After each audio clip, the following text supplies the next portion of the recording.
प्रसन्न व्हावा असं वाटत असेल, सोपं काम आहे. मोबाईलचा जेवढा छंद लागलाय, मोबाईलचा जेवढा चाळा लागलाय, तेवढा चाळा देवाचा लागला की भगवंत प्राप्त झाल्याशिवाय राहणार. मोबाईल वापरू नका अशा मताची मी नाही. मी म्हणत नाही मोबाईल वापरू नका, वापरावा, पण त्याच्यात चांगलं काय वाईट काय, जेवढं चांगलं आहे तेवढंच मग घ्यायचं काय सोडायचं काय आम्हालाही समजलं पाहिजे. मोबाईलचा प्रताप महाराज, आमची तरुणाई, एकानं मोबाईल घेतला 12वीचा कार्ड, मोबाईल घेतला, वापरायला सुरुवात केली, वापरता वापरता सगळं डाउनलोड केलं, त्याला जे जे काय पाहिजे व्हॉट्सअप फेसबुक सगळं सगळं सगळं त्यानं चालवायला सुरुवात केली. बापाने घेतला, 12वी पास झालाय, द्या मोबाईल घेऊन. बापानं मोबाईल घेऊन दिला, आता मोबाईल वापरायला सुरुवात झाली, वापरता वापरता फेसबुक चालू केलं. फेसबुक म्हणजे काय, मित्रमंडळ गोळा करणं, त्याला म्हणायचं फेसबुक. शेजारच्याला नीट बोलायचं नाही, पण ते कोण्या जिल्ह्यातलं त्याला हाय करायचं, त्याला म्हणायचं फेसबुक. आता हे 2 मिनिटाचं उदाहरण आहे, जे वापरतात त्यांनाच कळणार आहे. ह्यानं मोबाईल वापरायला सुरुवात केली, सोपं सरळ, वापरता वापरता फेसबुक चालू केलं. चालवता चालवता मित्रमंडळ सगळी गोळा व्हायला लागली आणि फेसबुक चालवता चालवता एक दिवस काय घडलं, एका सुंदर मुलीची फ्रेंड रिक्वेस्ट आली. येत सत्य घटना, रिक्वेस्ट आली, येता बरोबर ह्यानं एक्सेप्ट केली. आता तुम्ही म्हणणार तिनं पाठवली ह्यानं एक्सेप्ट का करावी, मॅसेसिटी इज द मदर ऑफ इन्व्हेशन. गरज एक्सेप्ट केली. एक्सेप्ट करता बरोबर घडलं काय, तिनं फोटो टाकला रे टाकला का ह्यानं लगेच like comment like comment. Photo टाकायच उशीर, फक्त तिनं टाकावा. तिनं फोटो टाकला, बरं कमेंट मारावे तरी कशा, तिनं फोटो टाकला, खाली याची कमेंट नाईस, त्याच्यापेक्षा भारी फोटो आला व्हेरी नाईस, त्याच्यापेक्षा भारी आला ब्युटिफुल, त्याच्यापेक्षा भारी आला गुड लुकिंग, त्याच्यापेक्षा भारी ऑसम. पोरांना बोलण्यात काय अर्थ आहे, पोरांच्या बरोबरीनं आमच्या पुरी आहेत मोबाईल वापराय, पोरांच्या बरोबरीनं. एकीनं मोबाईल घेतला, मस्त फोटो टाकला, काढला आणि फेसबुकला टाकला. बरं टाकला तर टाकला, अलीकडे महाराज ते मेकअप सुद्धा करायची गरज नाही. तुम्ही किती काळे असू दे, किती काळे कोळशासारखे काळे असू दे, त्या मोबाईलवर एक ऍप आहे, ऍप, त्याच्यात गेलं की तुम्ही गोरेच. ऐश्वर्या राय तुमच्या पुढे कुठं काढली, फक्त त्याच्यात घुसायचं, काय म्हणायचं त्याला, ते ऍप वर फोटो निघतो बघा काळ्याचा गोरा, काय म्हणायचं, त्याच्यावर गेलं की बस विषयच तुमचा संपला. महाराज पोरीनं फोटो काढला आणि टाकला. बरं टाकला तर टाकला, वर कॅप्शनला लिहिलं काय, सांगा मी कशी दिसते. आता तिने लिहिलं आमची पोरं तयारच, खरी घटना, पोरं तयारच सुरूच. वाह लय भारी, नंबर 1 सुपर, क्या बात है, झकास.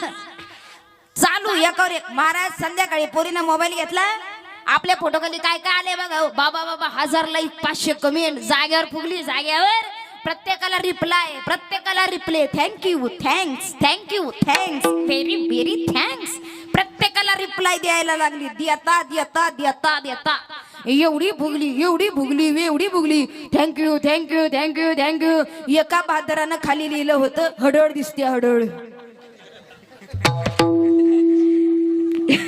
एकानं लिहिलं भुतनी पावडर किती झाली बघ. एक म्हणला 10 रुपयाचा आरसा नाही का, बापानं 25,000चा मोबाईल घेऊन दिलाय, त्याच्यात जाऊन तोंड बघ, आम्हाला विचारते कशी दिसते.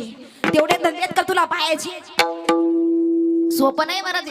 स्वतः वाचलेल्या कमेंट आहेत फेसबुकला, पोरं काय लिहितीन पत्ता लागत. महाराज 15 दिवस चाललंय हे छान, थँक्यू थँक चाललंय, निडाय का ते कुठलं ही कुठली बोंबललं, सगळं दिसाय सुंदर, ती तिकडं ह्यो इकडं, कधी मेळ नाही कोणाचा. आणि 15 दिवस लाईक कमेंट गेलं आणि यानं पाठवलं, तू नंबर भेटन का. तिनं विचार केला पोरग चांगल्या घरातलं दिसतंय, नंबर पाठवायला काय हरकत आहे, दिला नंबर. आता नंबर दिला, फेसबुक बाजूला पडलं आणि ते बोलायला सुरुवात झाली मोबाईलवर, व्हॉट्सअपवर. रातभर दिवसभर चॅटिंग, रातभर.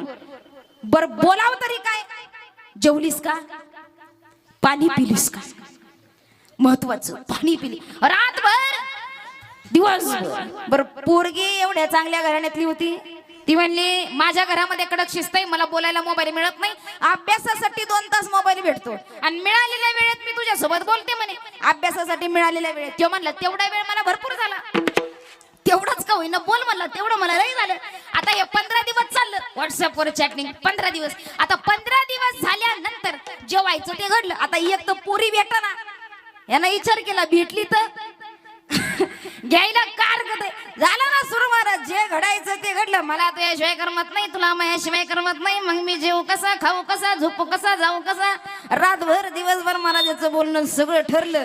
महाराज आई वडिलांची लग्नाला परवानगी नाही. हे उदाहरण का सांगते नीट ऐका. आई बापाची लग्नाला परवानगी नाही, मग आता काय करायचं? काही नाही म्हणे, एकच उपाय. आई बापाची, जे आई बाप पोरांना मोबाईल घेऊन देतात ना, परवानगी नाही म्हणे आई बापाची लग्नाला. मग काय? एकच उपाय. कुठला? सैराट, झिंगाट, सुसाट. दुसऱ्या दिवशी इकडून मेसेज केला, उद्या 12 वाजता लोकेशन पाठवतो, तिथं हजर हो, आपल्या लग्नाचा मुहूर्त 12 वाजता आहे. पोरगी म्हणली लवकर येते. लवकर येऊ नको म्हणे, माझा बाप खडूस आहे, लगीनच होऊन देणार नाही. एकदा लगीन झाले की मग त्याकडे बघू. 12लाच ये.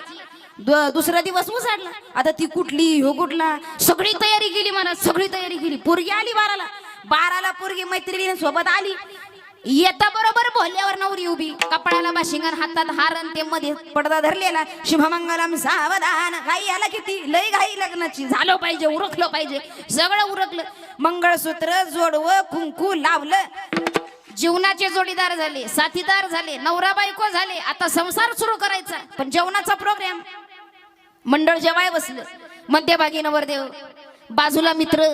नवरी मुलगी जेवण वाढायला आली, हातात भाजीचं भांड. भाजी वाढणार एवढ्यात राहवलं नाही. आणि मित्राने विचारलं, मग वहिनी कसा वाटला आमचा नवरदेव?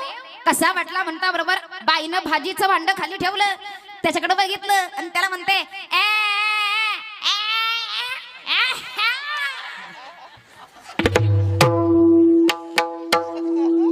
ते पाणी पित होतं त्याचा ओढणाच थाटात. म्हणला अरे ह्यो काय आहे? तो म्हणला मला आताच कळतंय. अरे म्हणला रोज बोलत होता ना. म्हणला रोज बोलत होतो व्हॉट्सअपवर चॅटिंग. म्हणला बोलायची थांबत नव्हती, रातभर बोलत होती. मला काय माहिती? म्हणला वाटुळा. म्हणला वाटुळाच. काय गंमत आहे बघा. मोबाईल वापरू नका म्हणत नाही मी. माझ्या इथं काही मुली असतील ना, त्यांना माझं सांगणं आहे, प्रत्येकी जवळ पोरींनो मोबाईल आहे. प्रत्येकी जवळ आहे. बापानं मोबाईल घेऊन दिलाय. 1 महिना 2 महिने शेतात जाणारा बाप असेल, शेतकरी असेल, महिनाभर त्याला शेतामध्ये राबावं लागलं असेल, उन्हामध्ये कष्ट करावे लागले असतील. कामाला जाणारा बाप असेल, नोकरी करणारा बाप असेल, तर महिनाभर त्याला राबावं लागला असेल. तेव्हा 10,000चा, 15,000चा, 25,000चा मोबाईल बापानं तुमच्या हातामध्ये आणून दिला. मुलींनो तुम्हाला सांगायचं आहे, बापानं मोबाईल आणून दिला. का दिला? सगळ्या पोरींजवळ मोबाईल आहे, मग माझ्या पण पोरीजवळ असला पाहिजे. माझ्या मुलीला अपमान वाटता कामा नये. आणि आता सगळं अभ्यासाचं मोबाईलवर आलंय. माझी पोरगी सुशिक्षित व्हावी यासाठी बापानं मोबाईल पोरीजवळ आणून दिलाय. पोरीनो लक्षात ठेवा, पोरीचा बाप गावात फिरतो ना, माझी मुलगी म्हणजे माझा अभिमान, माझी मुलगी म्हणजे माझा विश्वास, माझी मुलगी म्हणजे माझा स्वाभिमान. मान ताठ करून पोरीचा बाप गावात फिरत असतो, टोपी कडाक टाकून. माझ्या पोरीसारखी पोरगी गावात कुणाची नाही. म्हणून जगाला सांगत असतो, पोरींनो हात जोडून माझं सांगणं, हात जोडून सांगणं, मोबाईल वापरताय ना वापरा, कसा वापरायचा तो वापरा. अगं कसं वागायचंय ते वागा, तुम्हाला स्वतंत्र आहे. अगं काय करायचंय ते करा. पण तुमच्यामुळं तुमच्या बापाची इज्जत आणि तुमच्यामुळं तुमच्या बापाची मान गावात कधी खाली गेली नाही पाहिजे. असं कृत्य आयुष्यात कधी करू नका. एवढं केलं ना, आमचं कीर्तन जिंकलं म्हणून समजा. हे उदाहरण मोबाईलचं मी तेवढ्यासाठीच दिलं. महाराज वापरणं महत्वाचं नाहीये, किती वापर आणि कसा वापर हे महत्वाचं आहे. पुढे चला. वेड लागावं देवाचं जसं लागलंय ना. भगवान परमात्मा माझ्या मनाला गोचाळा पाहावं, या विठ्ठल डोळा तुझं रूप डोळ्याने बघावं. का बघावं? माझा भगवान परमात्मा इतका का सुंदर आहे, किती सुंदर आहे. मुखमंडित रेणू चरित धेनु मधुर मुख सुंदर. इतका देखणा माझा भगवान परमात्मा. सदय धवला हासम विठ्ठलम चिंतयामी. ज्याच्या मुखावरती सतत हास्य आहे ना, तो देव आहे. म्हणून देवाचं मुख कमल बघा, सुंदर आहे माझा देव. राजस सुकुमार मदनाचा पुतळा, देखणा माझा देव आहे. पाहावया विठ्ठल डोळा.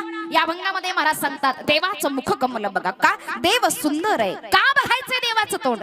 नलाची बायको दमयंती इतकी सुंदर होती, तिच्या लावण्याची जगामध्ये ख्याती. असं म्हणतात दमयंतीला निर्माण करत असताना ब्रह्मदेवाने चंद्राचा थोडासा अंश घेतला म्हणून निर्माण केलं, म्हणून ती दमयंती इतकी सुंदर आहे. विचार करा, चंद्राचा अंश घेऊन निर्माण झालेली स्त्री जर एवढी सुंदर असू शकते, तर माझ्या पांडुरंगाच्या मुखकमलावर एक चंद्र नाही, चंद्राचा अंश नाही, तर कोटी चंद्र आहेत. याला पुरावा काय? तुझी ये निढळी कोटी चंद्र प्रकाशे.